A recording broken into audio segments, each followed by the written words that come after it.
Yesterday was the 28th anniversary of the Tiananmen Square massacre in Beijing. In Chinese, they call it the June 4th incident, which is like calling Mao's Great Famine the time that everyone skipped dinner. The massacre was the Chinese Communist Party's final, crushing response to 6 weeks of protests led by students demanding change from the party. Political reform, less corruption, freedom of speech and of the press, and eventually, even the D word, democracy.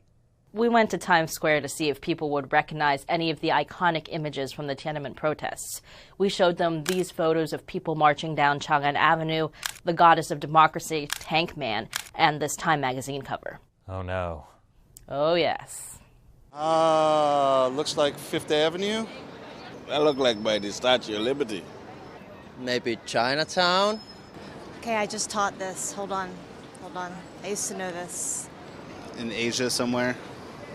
It's either Korea or Russia. How is this comedy? What? Fifth Avenue? The Statue of Liberty? New Yorkers think everything is about them. I kind of like the Fifth Avenue guy. If you can look at a photo of Chinese people marching down a street holding Chinese signs and think that's Fifth Avenue, that says something great about America. Did people at least recognize Tank Man? Well, about half the people recognized the photo.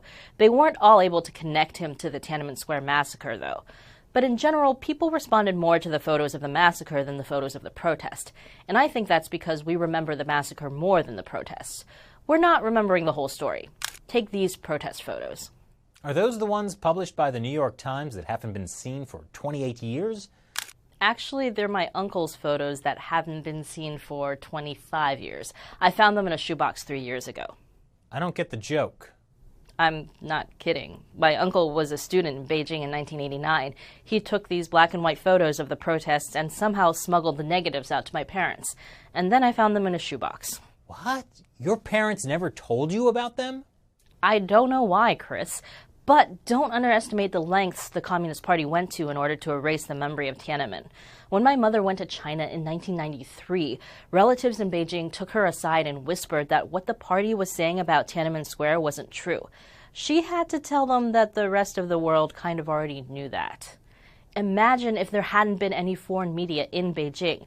In her book about the Tiananmen protests, The People's Republic of Amnesia, journalist Louisa Lim uncovered another massacre that happened in Chengdu in the days after June 4th.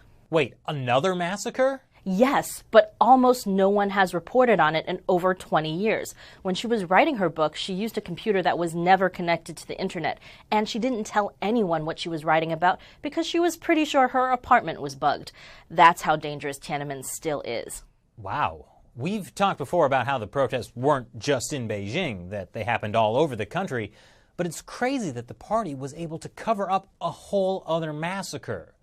So is that why the Communist Party is still so intent on silencing the memory of the protests? They don't want to remind people of their brutality? That's definitely part of it. In the aftermath of the crackdown, China was seen by other countries kind of the way we see North Korea today. And overseas Chinese were also hugely critical of the party. They protested in front of Chinese embassies around the world. Even my father, a very non-political grad student, took me to march with other Chinese students and their families. But it wasn't just that. You know, finding my uncle's photos really changed the way I thought of the Tiananmen protests.